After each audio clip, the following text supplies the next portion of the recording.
بسم اللہ الرحمن الرحیم۔ امید ہے کہ سارے ساتھی خیریت و عافیت سے ہوں گے۔ تمام دوستوں سے گزارش ہے کہ پہلے یہ کلپ سماعت فرمائیں، پھر ہم تبصرہ کرتے ہیں۔ محترم جناب وزیر اعظم، سابقہ وزیر اعظم عمران خان صاحب، جب وہ بیچارے اور ہمارے بچے ہیں یہ مدرسوں کے، میں یہ آپ کو بتاؤں، یہ پہلی گورنمنٹ ہے جس نے فیصلہ کیا ہے کہ ہم مدرسے کے بچوں کی ذمہ داری لیں گے، یہ ہمارے بچے ہیں۔ لیکن جس طرح ان کو لایا گیا، ان سے کوئی پوچھے، جب کیمرہ جا کے پوچھے کہ جی آپ کیوں آئے ہیں، وہ کہتا ہے جی اسلام خطرے میں ہے، کہ عمران خان یا اسرائیل کا جھنڈا گاڑنے آیا ہے، اس لیے ہم آئے ہیں اسلام کو بچانے کے لیے۔ وہ کسی سے پوچھے، وہ کہے جی ختم نبوت، یہ قائدیانی پتہ نہیں کا قبضہ ہونے لگا ہے۔ کسی اور سے پوچھیں، وہ کہتے جی نبوت سے رسالت۔ کسی کو نہیں پتا کہ آئے کیوں ہے۔ بچوں کو اسلام کی نہیں سمجھ، کس طرح گمراہ کر رہا ہے ان تو کو۔ دوستو یہ آپ نے عمران خان صاحب کی کلپ سماعت فرمائی، 2 کلپیں۔ تو پہلی میں یہ کہہ رہا ہے کہ ہماری جو گورنمنٹ آئی تھی، ہم پہلی مرتبہ یہ تھا کہ ہم مدرسے کے بچوں کو اپنا وطن سمجھیں گے اور ان کا تعاون کریں گے ان سے۔ اور دوسری بات یہ کہہ رہا ہے کہ جب وہ عمران خان کے مخالف جب جمعیت علماء اسلام کے مولانا فضل الرحمن اپنے کارکنوں کو لے کر اسلام آباد پہنچے تھے، تو جب ان سے ٹی وی والے کوئی انٹرویو لے رہے تھے، وہ کہہ رہے ہیں کہ اسلام خطرے میں ہے۔ تو جناب میں آپ کو بتاتا ہوں کہ اسلام کیا تھا، کس خطرے میں تھا۔ تو پہلی بات یہ ہے کہ کرتارپور کا بارڈر کھول کے بابری مسجد جو آج بھی موجود ہے، وہ آج کیا ہے؟ آپ کی گورنمنٹ میں اسلام خطرے میں نہیں تھا۔ آپ کی گورنمنٹ میں، حکومت میں مسجدوں کو شہید کیا گیا، مسجدوں کو مندر بنا دیا گیا، آسیہ ملونہ کو آزاد کر دیا گیا اور آسیہ کو باہر ملک بھیج دیا گیا، اور ایک قادیانی تھا جس کو آپ نے یہاں سے، وہ کلپ موجود ہے، دنیا نے دیکھی ہے کہ آپ نے اس کو یہاں سے بھیج کر امریکہ دفن کر دیا، اور آسیہ ملونہ کو جو جیل میں تھی چوروں کی حکومت میں، آپ نے اس کو رہا کر دیا۔ یہ آپ کسے دین اسلام خطرے میں نہیں تھا؟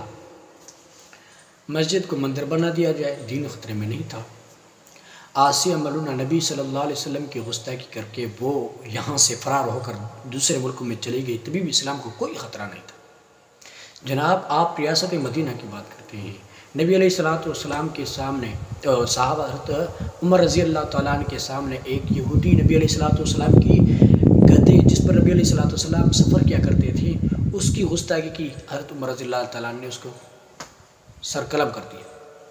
گدے کی گستاخی برداشت نہیں کرتے، وہ اس نے صحابہ نبی علیہ السلام کی گستاخی کی اور آپ نے اس کو آزاد کر دیا، تبھی بھی اسلام خطرے میں نہیں تھا۔ مسجد جو بابری مسجد تو اس کو مندر بنا دیا، تبھی بھی کوئی خطرہ نہیں تھا۔ آپ کے دور میں وہ قادیانی ادھر سے فرار ہو کر چلا گیا امریکہ، پھر بھی اسلام کوئی خطرے میں نہیں تھا، اور ختم نبوت کا کوئی مسئلہ نہیں تھا، کوئی مسئلہ نہیں تھا۔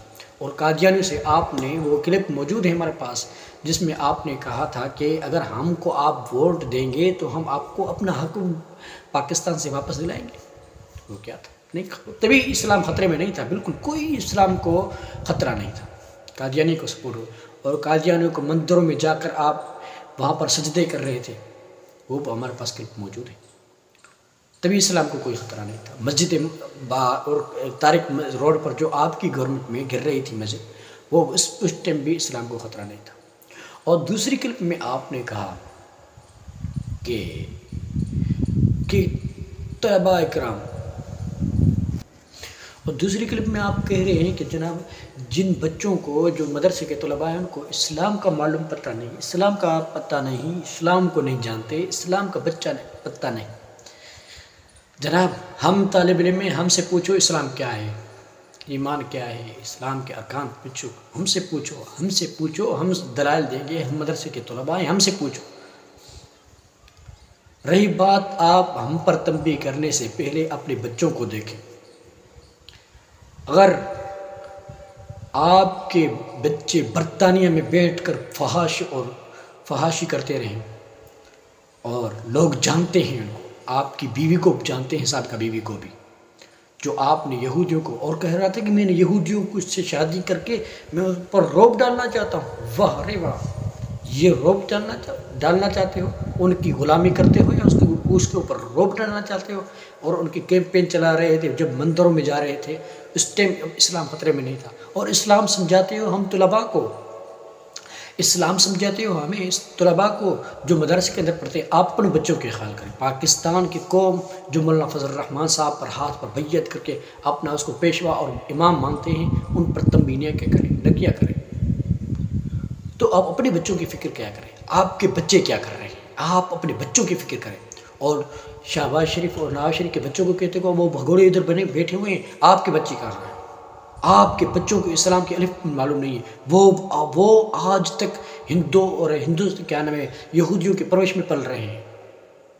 اتنے بے غیرت آپ بچے، آپ کے بے غیرت بنے ہوئے ہیں، اور تنبیہ کرتے ہو ہمیں ڈوب مرنا چاہیے. یہ الفاظ کبھی بھی کسی وزیر اعظم کو سنا نہیں جاتے، اس کو زیب نہیں دیتے کہ آپ نے اتنی بڑی بات ایک قوم پاکستان کے بچوں کے لیے کہی، لیکن آپ اپنے بچوں کا خیال نہیں رکھ سکتے. تو سب سے پہلے اپنے بچوں کے کردار کو دیکھیں آپ. ہاں، اور دوسرا ڈی چوک کی بات کر رہے تھے، اسلام آباد میں آ رہے تھے، یہ جلسہ ہو رہا تھا، وہ ہم جو کینٹینر میں بیٹھے ہوئے تھے. آپ کے ڈی چوک میں کیا ہو رہا تھا؟ لوگ نہیں جاتے، انٹرویو کیا دے رہے تھے، اور اسے ہمارے نام بولتے ہو کہ جمیت علماء السلام کی جب طلباء سے پوچھ رہا تھا، وہ ختم نبوت کے کہہ رہے تھے. اسی سے جب آپ کے عورتوں سے وہاں پر پوچھا جا رہا تھا تو وہ کیا کہہ رہی تھی؟ آپ نے پارلیمنٹ کے سامنے شلواریں لٹکائی ہوئی تھی. وہ دور یاد نہیں ہے؟ وہاں پر اسلام کی بات ہو رہی تھی، ریاست مدینہ کی بات ہو رہی تھی. ڈوب مرنے کا مقام ہے. اور تنقید کرتے ہو جن کے چہروں پر داڑھی ہے، جن کے سروں پر پگڑی ہے ان پر، لیکن جن کی شلواریں ڈی چوک پر ٹنگی ہوئی تھی ان پر تنقید نہیں آتی. ان کو سمجھانا بھی نہیں آ رہا تھا تمہیں. ان کو تنقید تو کیا، ان کو کیا آپ تنقید نہ کریں، آپ کی جماعتیں تنقید نہیں کریں گے، لیکن ان کو سمجھا بھی نہیں پا رہے تھے کہ بھائی آپ میرے کارکن ہیں، میں آپ کا کیا ہوں، ایک لیڈر ہوں، لیکن آپ میری بات مانیں کہ اپنی شلواریں جو نہ ٹنگیں. وہاں پر کیوں سکھا رہی تھی؟ لوگ نہیں جانتے ہیں آپ کی بے حیائی کو اور بے غیرتی کو، نہیں جانتے ہیں. آپ ایک اور اسرائیل کے پیسوں پر پلنے والے آپ ہو.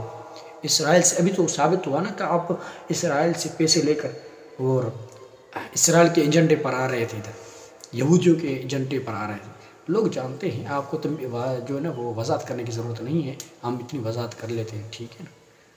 آپ کا بھائی غلام مرتضیٰ، اور جس نے یہ چینل سبسکرائب نہیں کیا وہ سبسکرائب کر لے. ٹھیک ہے، مہربانی.